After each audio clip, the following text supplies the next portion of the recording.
ਹਵਾ ਵਰਗੀ ਤੇਜ਼ ਵੇਗ ਵਿੱਚ ਘੋੜਾ ਦੌੜੀ ਜਾਂਦਾ ਸੀ। ਹੁਸ਼ਿਆਰੀ ਨਾਲ ਘੋੜੇ ਦੀ ਕਾਠੀ ਉੱਤੇ ਬੈਠੀ ਹੋਈ ਸ਼ਰਨ ਕੌਰ ਦਿਲ ਹੀ ਦਿਲ ਵਿੱਚ ਕਈ ਕੁਝ ਸੋਚ ਰਹੀ ਸੀ। ਉਸਨੂੰ ਮਾੜਾ ਜਿਹਾ ਹੰਕਾਰ ਵੀ ਸੀ ਕਿ ਕਮਜ਼ੋਰ ਹਿੰਦੂਆਂ ਦੇ ਘਰ ਜਨਮ ਲੈ ਕੇ ਤੇ ਗੁਰੂ ਦਾ ਅੰਮ੍ਰਿਤ ਛਕ ਕੇ ਉਹ ਕਿੰਨੀ ਦਲੇਰ ਹੋ ਗਈ ਹੈ। ਕਦੀ ਉਹ ਓਪਰੇ ਮਰਦ ਨੂੰ ਦੇਖ ਕੇ ਹੀ ਡਰ ਜਾਂਦੀ ਸੀ, ਪਰ ਅੱਜ ਉਹ ਮਰਦਾਂ ਵਾਂਗ ਘੋੜੇ ਉੱਤੇ ਸਵਾਰ ਹੋ ਕੇ ਹਲਕਾਰੇ ਦਾ ਕੰਮ ਕਰ ਰਹੀ ਹੈ। ਵੇਲੇ ਕੁ ਵੇਲੇ ਦਾ ਉਸਨੂੰ ਭੈ ਨਹੀਂ, ਦੁਸ਼ਮਣ ਉਸ ਵੱਲ ਦੇਖ ਵੀ ਨਹੀਂ ਸਕਦਾ। ਖਾਲਸਾ ਪੰਥ ਵਿੱਚ ਉਹਨਾਂ ਦੋਹਾਂ ਜੀਆਂ ਦਾ ਬਹੁਤ ਸਤਿਕਾਰ ਹੋ ਰਿਹਾ ਹੈ। ਉਹ ਕਿੰਨੇ ਭਾਗਾਂ ਵਾਲੇ ਹਨ। ਇਸ ਲੜਾਈ ਦੇ ਮੁੱਕ ਜਾਣ ਪਿੱਛੋਂ ਜਦੋਂ ਮਹਾਰਾਜਾ ਰਣਜੀਤ ਸਿੰਘ ਜੀ ਨੂੰ ਪਤਾ ਲੱਗੇਗਾ ਤਦ ਉਹ ਸਰਕਾਰ ਕਿੰਨੀ ਖੁਸ਼ ਹੋਵੇਗੀ।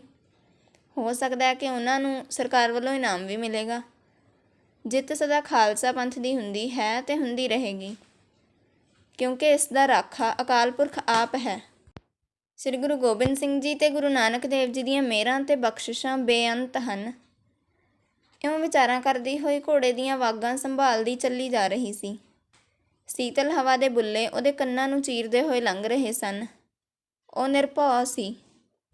ਜਵਾਨੀ ਦੀ ਟੀਸੀ ਤੇ ਪੁੱਜੀ ਹੋਈ ਸ਼ਰਨ ਕੌਰ ਮੌਤ ਨਾਲ ਮਖੌਲਾਂ ਕਰ ਰਹੀ ਸੀ।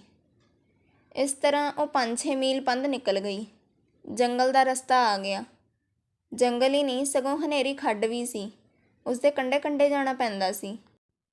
ਉਸ ਖੱਡ ਨੂੰ ਕਾਲ ਦੀ ਖੱਡ ਜਾਂ ਕਾਲੂ ਦਿਓ ਦਾ ਘਰ ਆਖਿਆ ਜਾਂਦਾ ਸੀ। ਉਸ ਦੇ ਕਿਨਾਰੇ ਤੁਰਨ ਲੱਗਿਆਂ ਦਲੇਰ ਤੋਂ ਦਲੇਰ ਮਨੁੱਖ ਇੱਕ ਵਾਰ ਤਾਂ ਕੰਬ ਜਾਂਦਾ ਸੀ। ਉਸ ਖੱਡ ਦੇ ਨੇੜੇ ਜਾ ਕੇ ਸ਼ਰਨ ਕੌਰ ਨੇ ਘੋੜੇ ਨੂੰ ਅੱਡੀ ਮਾਰੀ ਤੇ ਨਾਲ ਹੀ ਹੌਸਲੇ ਨਾਲ ਆਖਿਆ, ਵੀਰ ਲੰਘ ਚੱਲ ਭਿਆਨਕ ਥਾਂ ਨੂੰ। ਚੱਲ ਹੌਸਲਾ ਦਈਏ ਸਰਦਾਰ ਮਹਾਂ ਸਿੰਘ ਨੂੰ ਕਿ ਤੇਰੀ ਸਹਾਇਤਾ ਵਾਸਤੇ ਸਰਦਾਰ ਹਰੀ ਸਿੰਘ ਜੀ ਪੁੱਜ ਰਹੇ ਨੇ। ਦੁਸ਼ਮਣਾਂ ਨਾਲ ਲੋਹਾ ਲੈਣਗੇ। ਅਸੀਂ ਦੂਤ ਹਾਂ, ਸਾਡਾ ਧਰਮ ਹੈ ਵੇਲੇ ਸਿਰ ਸੁਨੇਹਾ ਪਹੁੰਚਾ ਦਈਏ। ਜ਼ਰੂਰ ਪੁੱਜੀਏ, ਭਾਵੇਂ ਜਾਨ ਉੱਤੇ ਖੇਡ ਜਾਈਏ। ਸ਼ਾਬਾਸ਼, ਨੱਸ ਚੱਲ, ਛੇਤੀ ਕਰ। ਛੇਤੀ ਕਰ ਸ਼ਬਦ ਅਜੇ ਸ਼ਰਨ ਕੌਰ ਦੇ ਬੁੱਲ੍ਹਾਂ ਉੱਤੇ ਹੀ ਸੀ ਕਿ ਠਾਹ ਕਰਕੇ ਗੋਲੀ ਦੇ ਚੱਲਣ ਦੀ ਆਵਾਜ਼ ਆਈ। ਉਸ ਆਵਾਜ਼ ਦੇ ਨਾਲ ਹੀ ਸ਼ਾਂ-ਸ਼ਾਂ ਕਰਕੇ ਗੋਲੀ ਦੇ ਦਾਣੇ ਨਿਕਲ ਗਏ, ਪਰ ਸ਼ਰਨ ਕੌਰ ਦੇ ਘੋੜੇ ਨੂੰ ਨਹੀਂ ਵੱਜੇ। ਉਸਨੇ ਲਗਾਮਾਂ ਨੂੰ ਸੰਭਾਲਿਆ ਤੇ ਹੁਸ਼ਿਆਰੀ ਨਾਲ ਨੀਵਾਂ ਲੱਕ ਕਰਕੇ ਹੋਰ ਦੌੜਾਇਆ ਕਿ ਗੋਲੀ ਦੀ ਮਾਰ ਤੋਂ ਬਚ ਜਾਵੇ, ਪਰ ਹੋਣੀ ਹੋ ਕੇ ਰਹਿੰਦੀ ਹੈ। ਸ਼ਰਨ ਕੌਰ ਮਸਾਂ 50 ਕੁ ਕਦਮ ਅੱਗੇ ਨਹੀਂ ਗਈ ਸੀ ਕਿ ਅਚਾਨਕ ਉਸਦੇ ਘੋੜੇ ਦੇ ਅਗਲੇ ਪੈਰ ਵਿੱਚ ਗੋਲੀ ਲੱਗੀ। ਭੱਜਾ ਜਾਂਦਾ ਘੋੜਾ ਡਿੱਗ ਪਿਆ। ਉਹਦੀਆਂ ਅਗਲੀਆਂ ਦੋਵੇਂ ਲੱਤਾਂ ਧਰਤੀ ਨਾਲ ਜੁੜ ਗਈਆਂ। ਧੌਣ ਪੱਥਰ ਨਾਲ ਵੱਜੀ। ਸ਼ਰਨ ਕੌਰ ਗੇਂਦ ਵਾਂਗ ਰਿੜ ਕੇ ਘੋੜੇ ਦੀ ਧੌਣ ਦੇ ਉੱਪਰ ਦੀ ਅਗਲੇ ਪਾਸੇ ਜਾ ਡਿੱਗੀ। ਉਸਦੇ ਡਿੱਗਣ ਦੀ ਦੇਰ ਸੀ ਕਿ ਦੁਸ਼ਮਣ ਨੇੜੇ ਆ ਗਿਆ। ਦੁਸ਼ਮਣ ਨੇ ਉਸਨੂੰ ਨੱਪ ਲਿਆ। ਦੁਸ਼ਮਣ, ਜੋ ਕਿ ਮੁਸਲਮਾਨ ਪਠਾਨ ਸੀ, ਉਸ ਟਿਕਾਣੇ 'ਤੇ ਲੁਕਿਆ ਹੋਇਆ ਸੀ, ਕਿਉਂਕਿ ਦੁਸ਼ਮਣ ਸ਼ਰਨ ਕੌਰ ਦਾ ਪਿੱਛਾ ਕਰ ਰਹੇ ਸਨ।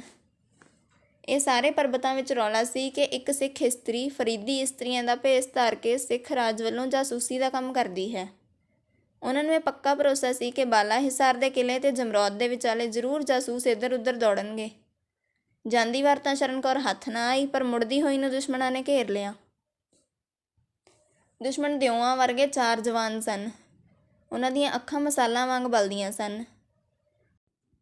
ਉਹਨਾਂ ਦੇ ਭਾਰੀ ਹੱਥਾਂ ਦੇ ਪੰਜਿਆਂ ਨੇ ਸ਼ਰਨੀ ਨੂੰ ਫੜ ਲਿਆ। ਤਲਵਾਰ, ਖੰਜਰ ਤੇ ਹੋਰ ਮਸਾਲੇ ਤਲਾਸ਼ੀ ਲੈ ਕੇ ਸ਼ਰਨ ਕੌਰ ਦੇ ਕੋਲੋਂ ਖੋਏ ਗਏ। ਦੁਸ਼ਮਣ ਪਸ਼ਤੋ ਵਿੱਚ ਆਪੋ ਵਿੱਚ ਦੀ ਗੱਲਾਂ ਕਰਨ ਲੱਗੇ। ਇੱਕ ਨੇ ਆਖਿਆ, ਇਸ ਦੇ ਹੱਥ ਪੈਰ ਬੰਨ੍ਹ ਲਵੋ, ਨੱਸ ਨਾ ਜਾਵੇ। ਇਹ ਬਹੁਤ ਹੁਸ਼ਿਆਰ ਹੈ। ਕੋਈ ਨਾ ਕੋਈ ਚਲਾਕੀ ਖੇਡ ਕੇ ਸਾਰਿਆਂ ਦੇ ਅੱਖੀਂ ਘੱਟਾ ਪਾ ਜਾਵੇਗੀ।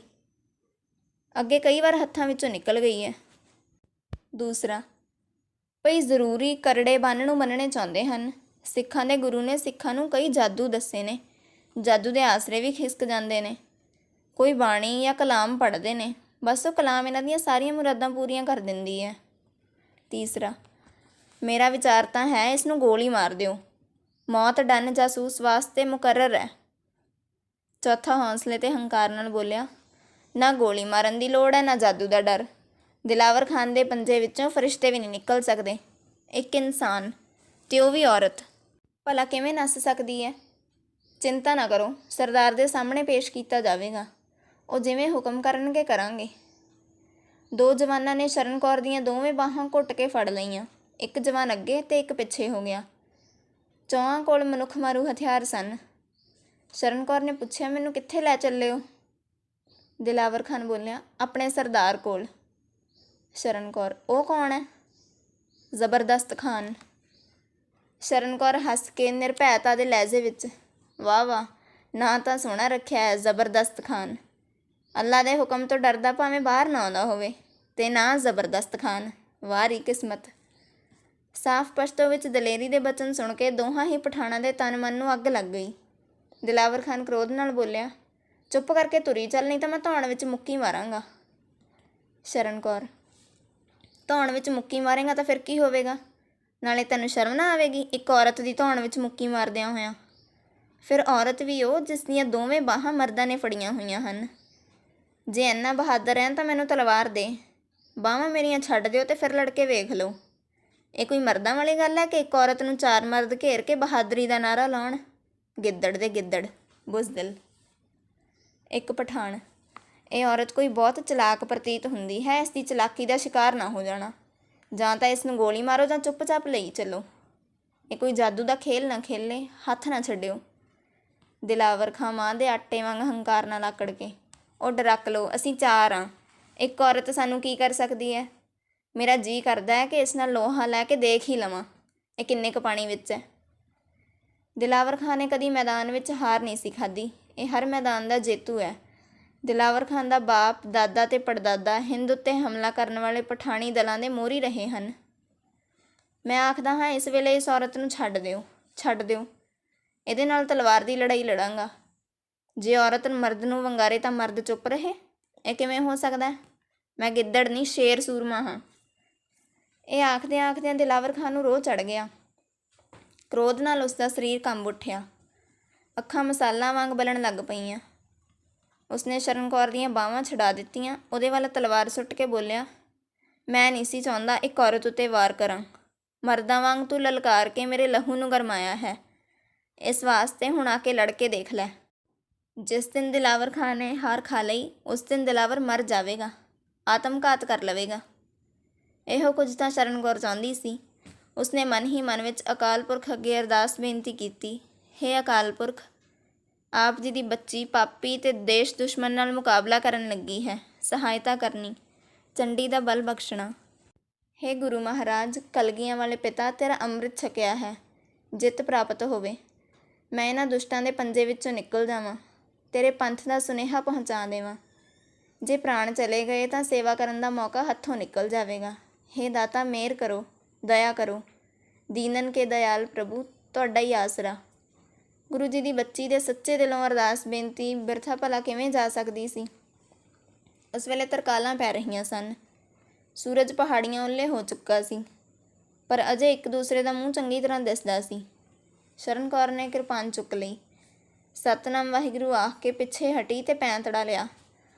ਦਿਲਾਵਰ ਖਾਨ ਦੇ ਕਹਿਣ ਤੇ ਤਿੰਨੇ ਪਠਾਣ ਪਿੱਛੇ ਹਟ ਗਏ। ਉਹ ਤਮਾਸ਼ਾ ਦੇਖਣ ਲੱਗੇ। ਤਲਵਾਰ ਦੀ ਲੜਾਈ ਹੋਣ ਲੱਗੀ।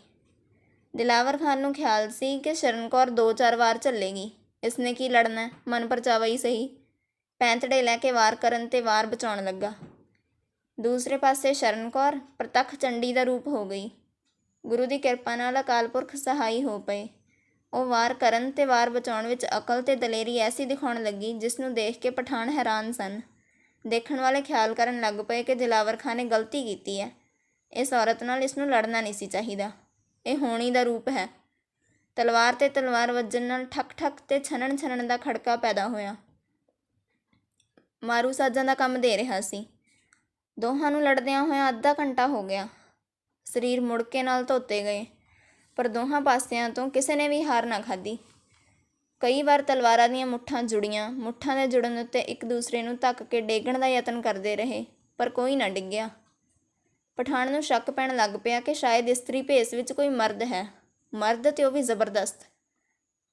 ਉਹ ਪਛਤਾਉਣ ਲੱਗਾ ਕਿ ਮੈਂ ਮੱਥਾ ਕਿਉਂ ਲਾ ਲਿਆ, ਪਰ ਹਾਰ ਮੰਨਣ ਵਾਸਤੇ ਵੀ ਤਿਆਰ ਨਹੀਂ ਸੀ। ਲੜਦੇ ਰਹੇ। ਸ਼ਰਨ ਕੌਰ ਉੱਤੇ ਅਕਾਲ ਪੁਰਖ ਨੇ ਮਿਹਰ ਕੀਤੀ। ਉਸ ਨੂੰ ਇੰਝ ਪ੍ਰਤੀਤ ਹੋਇਆ ਜਿਵੇਂ ਸ੍ਰੀ ਗੁਰੂ ਗੋਬਿੰਦ ਸਿੰਘ ਜੀ ਮਹਾਰਾਜ ਆਪ ਹਾਜ਼ਰ ਹੋ ਕੇ ਉਸ ਨੂੰ ਲੜਨ ਤੇ ਪੈਂਤੜੇ ਦੱਸ ਰਹੇ ਹਨ। ਇੱਕ ਐਸਾ ਵੇਲਾ ਆ ਗਿਆ ਜਦੋਂ ਪਠਾਣ ਦੀ ਨਿਗਾਹ ਪਾਟ ਗਈ। ਉਹ ਪਾਸੇ ਦੇਖਣ ਲੱਗ ਪਿਆ। ਉਸ ਵੇਲੇ ਸ਼ਰਨ ਕੌਰ ਨੂੰ ਇੰਝ ਸੁਣਾਈ ਦਿੱਤਾ, ਪੁੱਤਰੀ ਕਰ ਵਾਰ। ਇਹ ਸੁਣਦੇ ਸਾਰ ਸ਼ਰਨ ਕੌਰ ਨੇ ਵਾਰ ਕੀਤਾ। ਦਿਲਾਵਰ ਖਾਂ ਨਾ ਰੋਕ ਸਕਿਆ। ਉਸਦੀ ਉਹ ਬਾਂਹ ਲੱਥ ਕੇ ਹੇਠਾਂ ਜਾ ਪਈ ਜਿਸ ਬਾਂਹ ਦੇ ਹੱਥ ਵਿੱਚ ਉਸਨੇ ਤਲਵਾਰ ਫੜੀ ਹੋਈ ਸੀ। ਉਸ ਵਾਰ ਦੇ ਨਾਲ ਦੂਸਰਾ ਹੀ ਵਾਰ ਕੀਤਾ ਤੇ ਦਿਲਾਵਰ ਦਾ ਸਿਰ ਧੜ ਨਾਲੋਂ ਅੱਡ ਕਰ ਦਿੱਤਾ। ਦਿਲਾਵਰ ਨੂੰ ਮਾਰ ਕੇ ਸ਼ਰਨ ਕੌਰ ਖਲੋਤੀ ਨਹੀਂ, ਸਗੋਂ ਟੁੱਟ ਕੇ ਪਠਾਣਾਂ ਦੇ ਗਲ ਪੈ ਗਈ। ਪਹਿਲੇ ਹੱਥ ਹੀ ਇੱਕ ਨੂੰ ਮਾਰ ਦਿੱਤਾ। ਇੱਕ ਨੱਸ ਗਿਆ ਤੇ ਦੂਸਰਾ ਲੜਨ ਲੱਗਾ। ਸ਼ਰਨ ਕੌਰ ਨੂੰ ਖਿਆਲ ਹੋਇਆ ਕਿ ਜੋ ਦੂਰ ਹੋ ਗਿਆ ਹੈ ਉਹ ਜ਼ਰੂਰ ਤੋੜੇਦਾਰ ਬੰਦੂਕ ਵਿੱਚ ਬਰੂਦ ਭਰ ਕੇ ਉਸ ਉੱਤੇ ਵਾਰ ਕਰੇਗਾ। ਉਹ ਚਲਾਕੀ ਨਾਲ ਦੂਸਰੇ ਪਾਸੇ ਪਹਾੜੀ ਵੱਲ ਹੋ ਗਈ।